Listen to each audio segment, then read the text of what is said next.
যার বিয়ে তার খবর নাই, পাড়াপড়শির ঘুম নাই, ব্যাপারটা হয়ে গেল এখন এমন। যেখানে আইসিসি ক্রিকেটারদের দেখভালের দায়িত্ব নিয়ে রেখেছে, সেখানে একটু আগ বাড়িয়ে একজন আসলেন বৈভব সূর্যবংশীকে নিয়ে চিন্তা করতে। বললেন আইপিএলে হচ্ছে শিশু শ্রম। আসলেই কি বিষয়টা এমন? বয়সটা ১৫ হতে না হতেই আইপিএলের মঞ্চে নিজের জায়গা পোক্ত করা বৈভব দাবি জানাচ্ছেন জাতীয় দলে খেলারও। কিন্তু সেটার পথে বাধা হয়ে দাঁড়ালেন কর্ণাটকের মুখ্যমন্ত্রী, যার চোখে ১৮ বছর পূর্ণ না হওয়া বৈভবকে খেলানো ভারতের শিশু শ্রম আইন সমর্থন করে না। আসলেই কি আইনকে বুড়ো আঙুল দেখিয়ে চলছে ব্যবসা? ভারতের লেবার ল বলছে ১৮ বছরের নিচে যে কেউ পেশাদার খেলায় আসতে পারবে, তবে ধারা অনুযায়ী তাকে দিনে সর্বোচ্চ ৬ ঘন্টা কাজের অনুমতি দেওয়া হবে।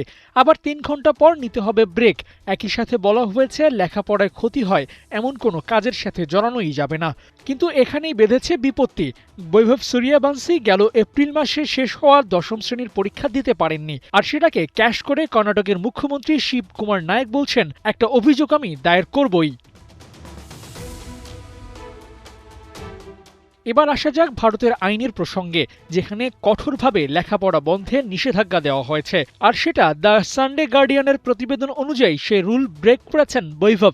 একই সাথে আয়ের ২০% সরকারি খাতে দেওয়ার নির্দেশনা দেওয়া আছে, যা শিশুর বয়স ১৮ হলে তাকে আবার ফিরিয়েও দেওয়া হবে।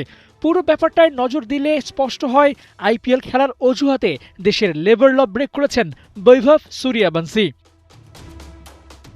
আইপিএল এর মার্কেটে বৈভব হটকেক। ওকে খেলাতে আইন ভাঙতে দুবার ভাববে না ইন্ডিয়ান প্রিমিয়ার লিগ কর্তৃপক্ষ।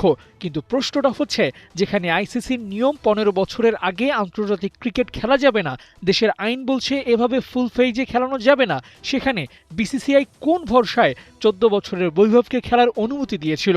নাকি তারা সব আইনের ঊর্ধ্বে? আবু নাঈম, ৭১।